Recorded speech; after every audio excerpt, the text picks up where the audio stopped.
이들은 승리를 확신했습니다. 거리를 가득 메운 노동자들은 목이 터져라 외쳤죠.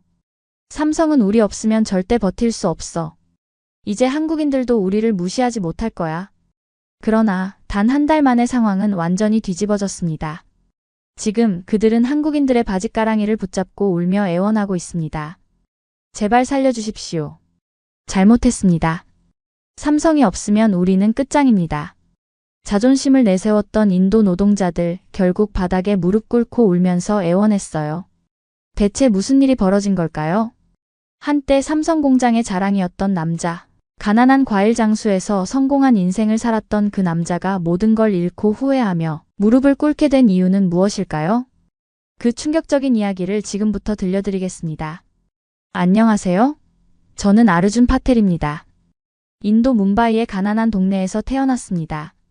아침이면 길거리에서 과일을 팔았죠. 하루 종일 서서 고객들을 기다리는 게 일상이었습니다. 매일 새벽 4시에 일어나 시장에서 과일을 떼어왔어요. 손님들은 늘 값을 깎았고 저는 그저 웃으며 받아들여야 했죠. 부모님은 제가 15살 때 공장 사고로 돌아가셨습니다. 갑자기 두 동생의 보호자가 된 저는 더 열심히 일했죠. 순일과 라제쉬를 학교에 보내야 했으니까요. 동생들은 매일 배고프다고 했지만 저는 그저 조금만 참자라는 말밖에 할 수 없었습니다. 어느 날 삼성 공장에서 직원을 뽑는다는 소식을 들었습니다. 제 인생을 바꿀 기회였죠. 면접장 앞에서 떨리는 마음을 가까스로 진정시켰어요. 다행히 합격했습니다.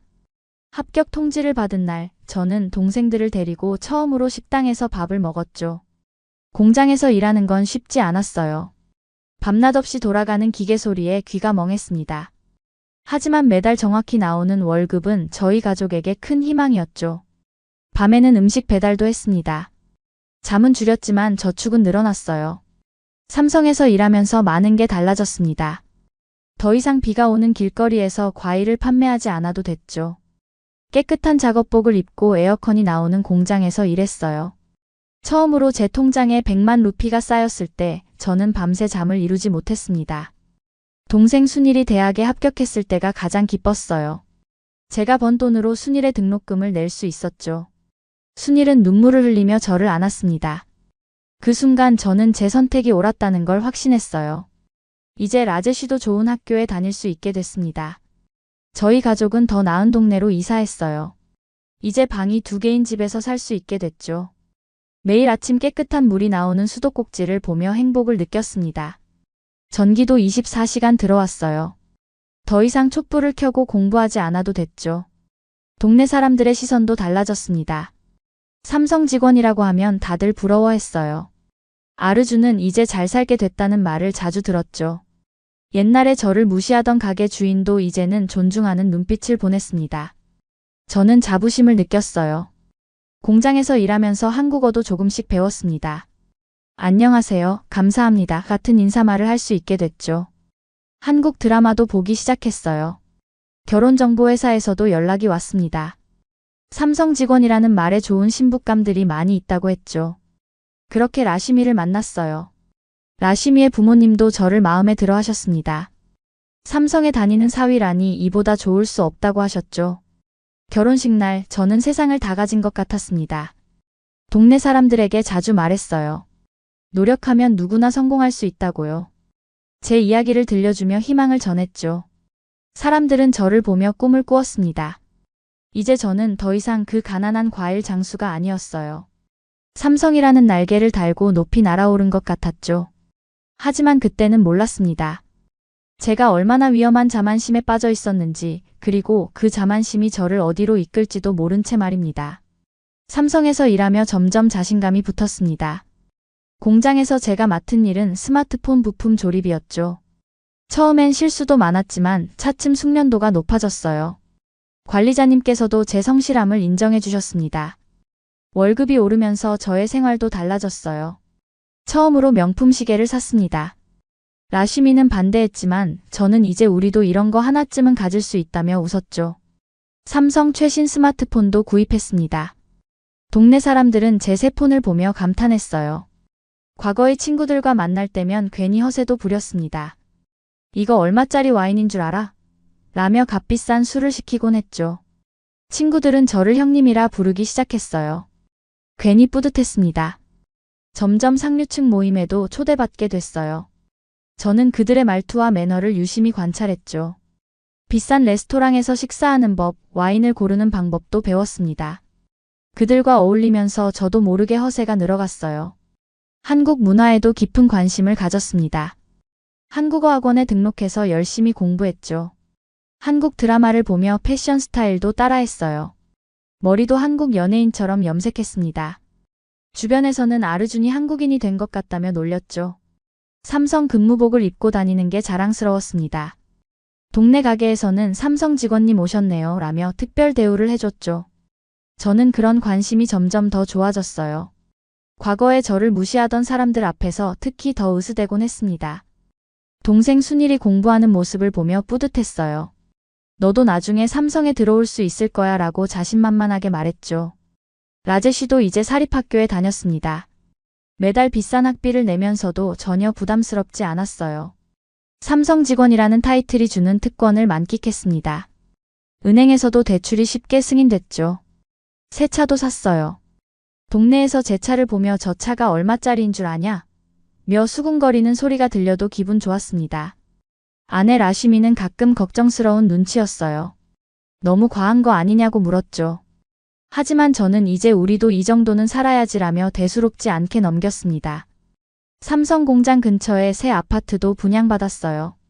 아직 대출금이 남아있었지만 미래에 대한 자신감이 넘쳤죠. 삼성이 있는 한 우리 미래는 탄탄하다고 믿었습니다. 저는 제가 이룬 성공이 영원할 거라 생각했어요. 하지만 세상에 영원한 건 없다는 걸 깨닫기까지는 오래 걸리지 않았습니다.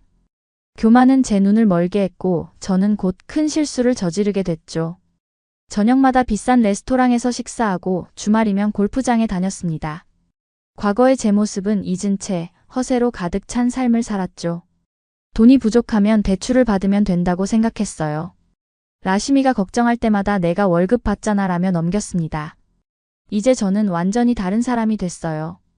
길거리에서 과일을 판매하던 시절의 겸손함은 온데간데 없이 사라졌죠. 하지만 그때는 몰랐습니다. 제가 서 있던 자리가 얼마나 위태로운지를요. 삼성 공장에 새로운 관리자가 왔습니다. 이대리라는 분이었죠.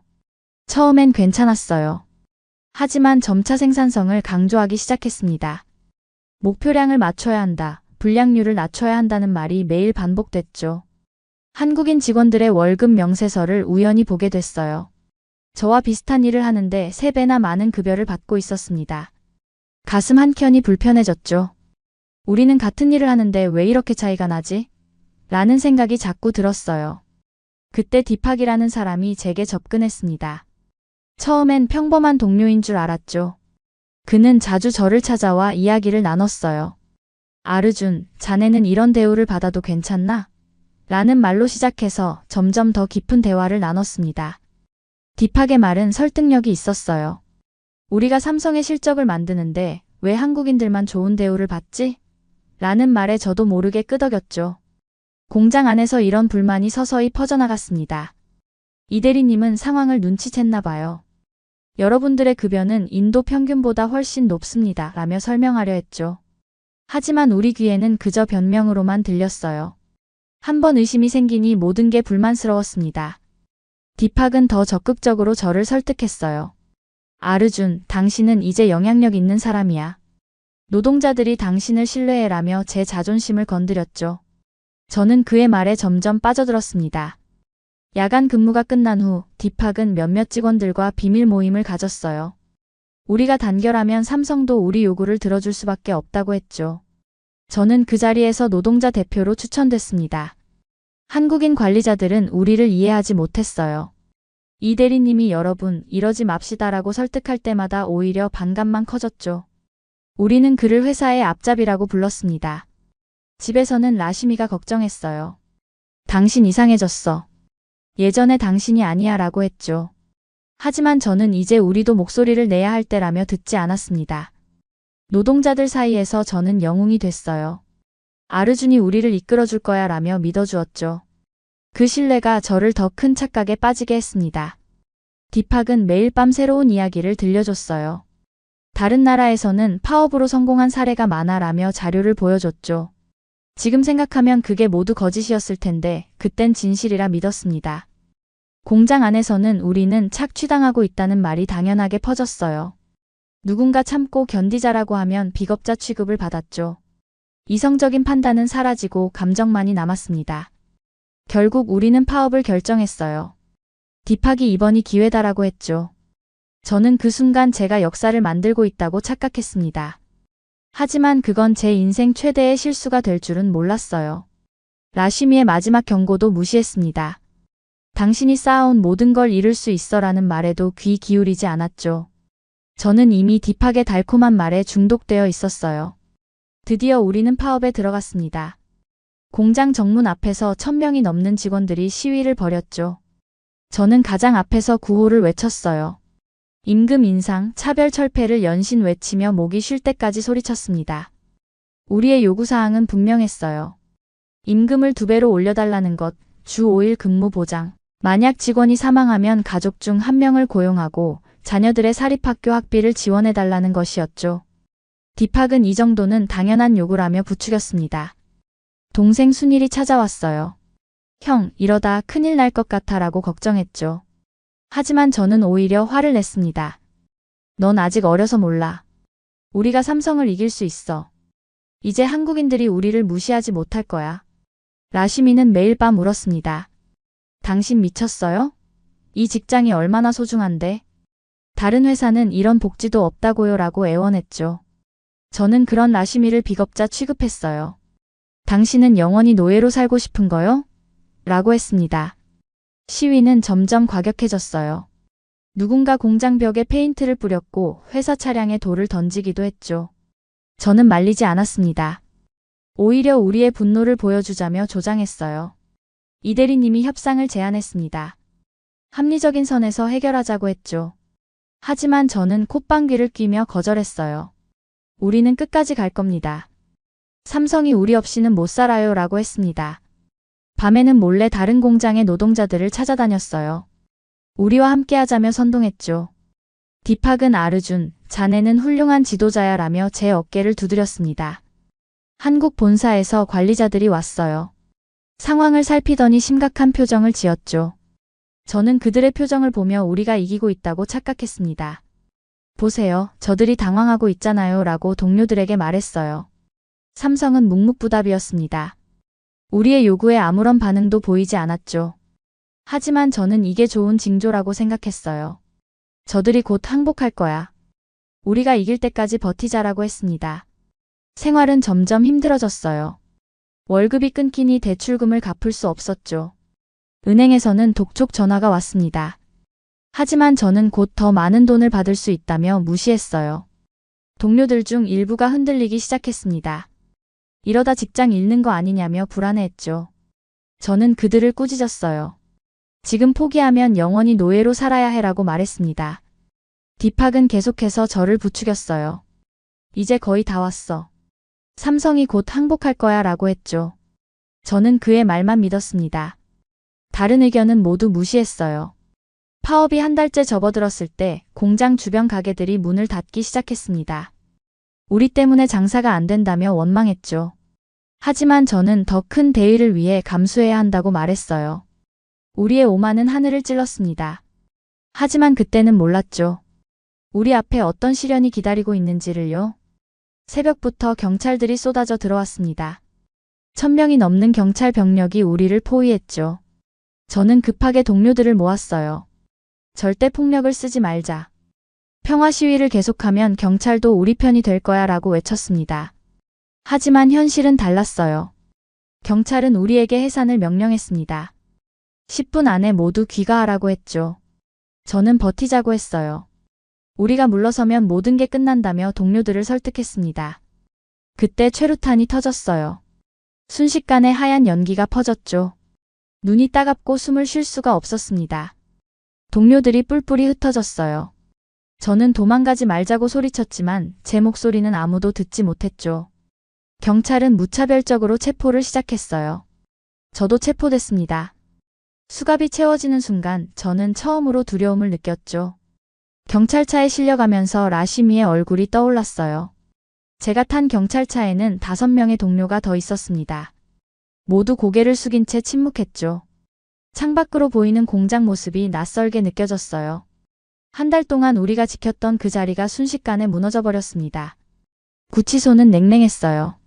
1000명이 넘는 노동자들이 좁은 공간에 갇혔죠. 누군가 울었고 누군가는 화를 냈습니다. 저는 그저 멍하니 앉아 있었어요. 이게 현실이라는 게 믿기지 않았습니다. 변호인이 찾아왔어요. 파업 주동자로 지목됐다며 심각한 표정을 지었죠. 최대 3년의 징역형을 받을 수 있다고 했습니다. 제 다리가 후들거렸어요. 순간 동생들 얼굴이 떠올랐습니다. 구치소의 TV에서 충격적인 뉴스를 봤어요. 삼성이 멕시코와 태국에서 이미 대규모 공장을 운영하고 있다는 내용이었죠. 전문가들은 인도 공장이 멈춰도 삼성의 생산량에는 큰 영향이 없다고 분석했습니다. 심장이 멎는 것 같았어요. 우리는 착각하고 있었던 거죠. 삼성에게 우리는 필수 불가결한 존재가 아니었습니다. 오히려 대체 가능한 부품에 불과했어요. 제 오만이 부끄러워졌습니다. 다른 뉴스도 나왔어요. 삼성이 인도에서 철수할 경우 수만 명의 일자리가 사라질 거라는 내용이었죠. 그제야 제가 얼마나 큰 실수를 저질렀는지 깨달았습니다. 라시미가 면회를 왔어요. 눈물범벅이 된 얼굴로 이제 어떡하냐고 물었죠. 저는 아무 말도 할 수 없었습니다. 제가 저지른 일이 너무나 부끄러웠어요. 집에 있는 아내와 아이들 생각에 가슴이 찢어질 것 같았습니다. 동료들도 하나둘 희망을 잃어갔어요. 우리가 잘못했다는 말이 들리기 시작했죠. 누군가는 아르준 때문에 이렇게 됐다며 저를 원망했습니다. 그 말이 가슴에 비수처럼 꽂혔어요.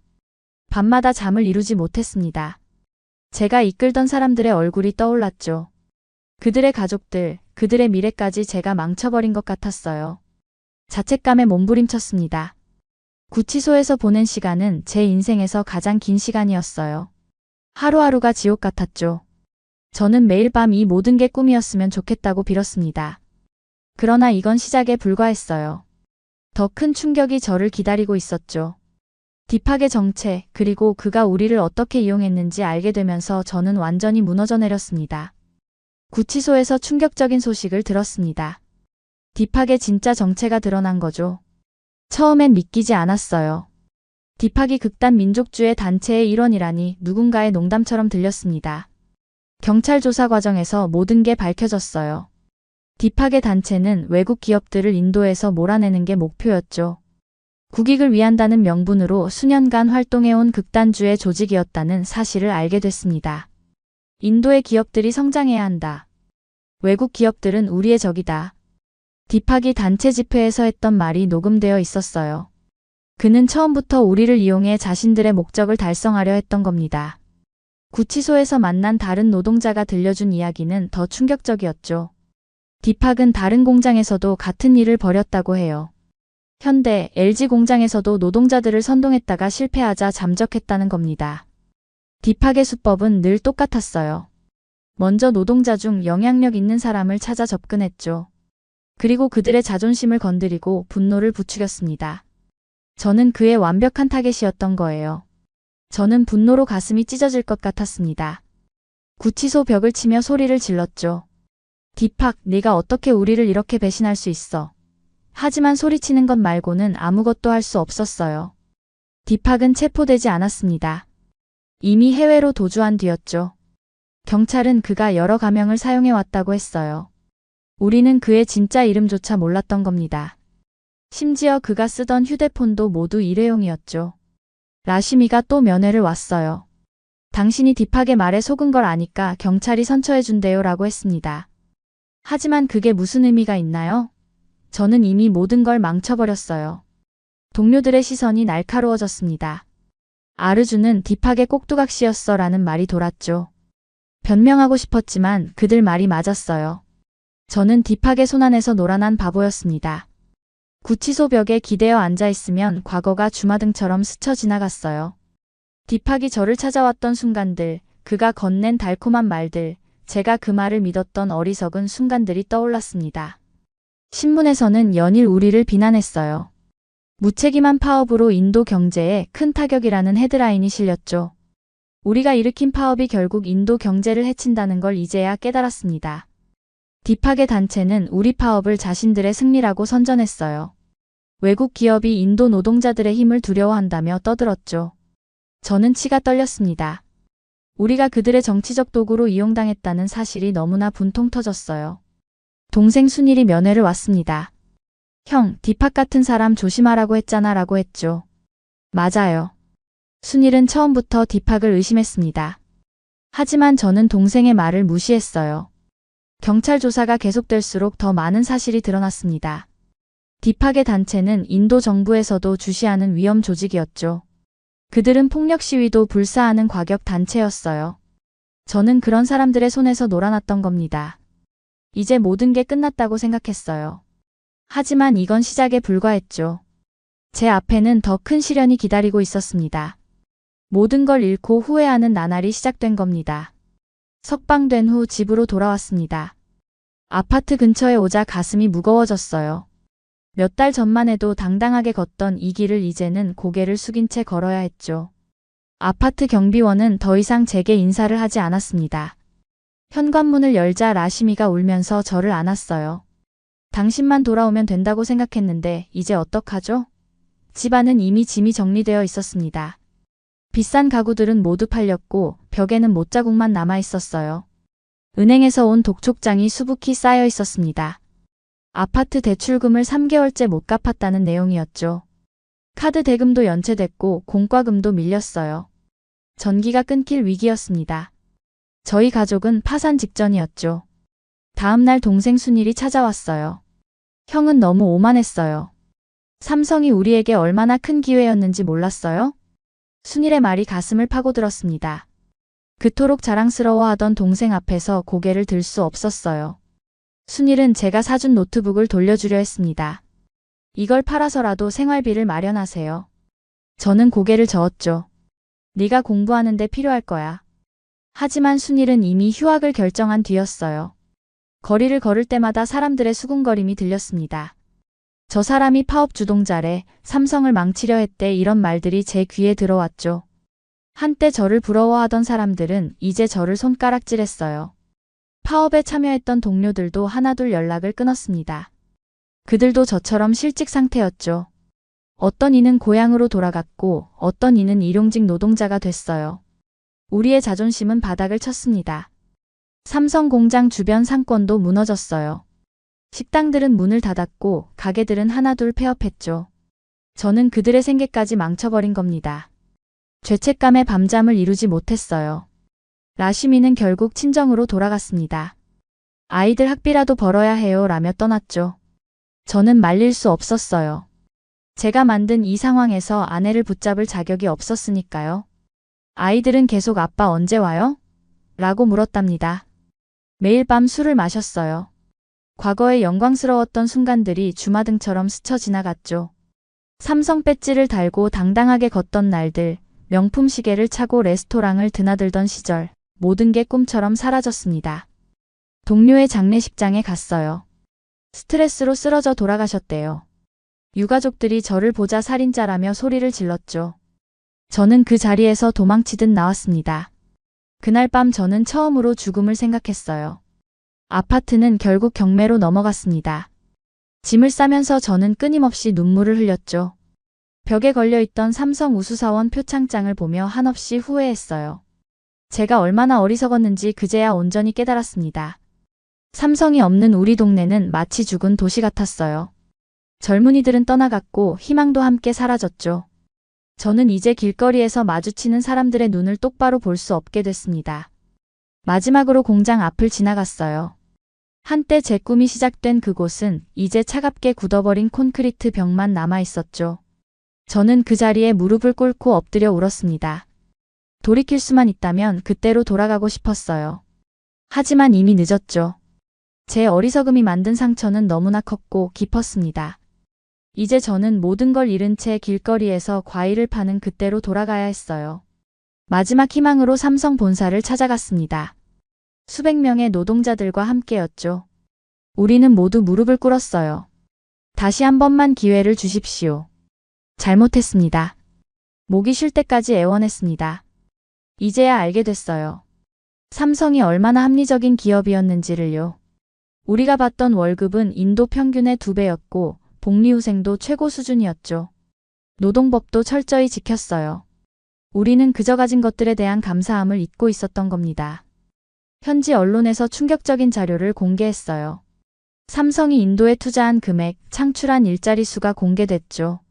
우리 지역 세금의 40%가 삼성에서 나왔고 지역 발전 기금도 매년 수십억을 기부했다는 사실도 알게 됐습니다.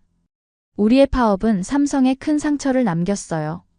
신뢰가 무너진 거죠. 더 이상 인도 직원들을 믿을 수 없다는 본사의 입장도 이해가 갔습니다. 우리가 저지른 배신이 너무나 컸으니까요. 어느 날은 폭우가 쏟아지는 중에도 본사 앞을 지켰어요. 옷이 흠뻑 젖었지만 자리를 뜨지 않았죠. 삼성이 없으면 우리도 없습니다. 제발 돌아와 주세요. 눈물로 호소했습니다. 과거의 제 모습이 떠올랐어요. 한국인들을 무시하고 회사를 협박하던 그 오만한 태도가 부끄러웠죠. 이제는 제가 그들 앞에서 무릎 꿇고 있었습니다. 인생이란 참 아이러니했어요. 동료들의 태도도 달라졌습니다. 분노와 원망은 사라지고 후회와 간절함만 남았죠. 우리는 매일 아침 본사 앞에서 미안합니다를 외쳤어요. 이번엔 진심을 담아서요. 삼성 관계자가 마침내 나왔습니다. 여러분의 마음은 알겠지만 신뢰는 하루아침에 회복되지 않습니다. 맞는 말이었죠. 우리는 그저 고개를 숙였어요. 그날 이후 삼성은 다시는 우리의 호소에 응답하지 않았습니다. 이제야 깨달았습니다. 한국은 정말 놀라운 나라라는 걸요. 불과 50년 만에 세계 최고의 기술 강국이 됐죠. 삼성은 그 성공이 상징이에요. 하지만 우리는 그들의 신뢰를 완전히 잃었습니다. 이 이야기를 전하는 이유는 단 하나예요. 누군가 여러분에게 한국 기업을 비난하라고 할 때 이 아르준의 실수를 기억해 주세요. 한국 기업들은 정직하고 성실하게 현지 직원들을 대우합니다. 저희가 그 가치를 몰랐던 거죠. 한국의 기업 문화, 기술력, 그리고 도전 정신을 이제는 진심으로 존경합니다. 우리가 한국에서 더 많이 배웠어야 했는데 저는 그저 오만했어요. 이제는 돌이킬 수 없는 실수가 되어버렸습니다. 제 이야기는 여기서 끝이에요. 돌이켜보면 참 어리석었죠. 인도 평균의 2배가 넘는 급여와 안정된 삶이 있었는데 욕심이 앞섰던 겁니다. 지금은 매일 빈 공장을 바라보며 후회합니다. 여러분들은 부디 저와 같은 실수를 하지 마세요. 한번 잃어버린 신뢰는 영원히 돌아오지 않는다는 것, 그것이 제가 뼈저리게 깨달은 인생의 진리입니다. 오늘의 사연은 어떠셨나요? 이 영상을 널리 퍼뜨려 한국의 위상을 알립시다. 좋아요와 댓글로 여러분의 생각을 남겨주세요. 한국 기업을 응원하는 분은 삼성 최고라고 댓글을 남겨주세요. 오늘도 행복한 하루 보내세요. 감사합니다.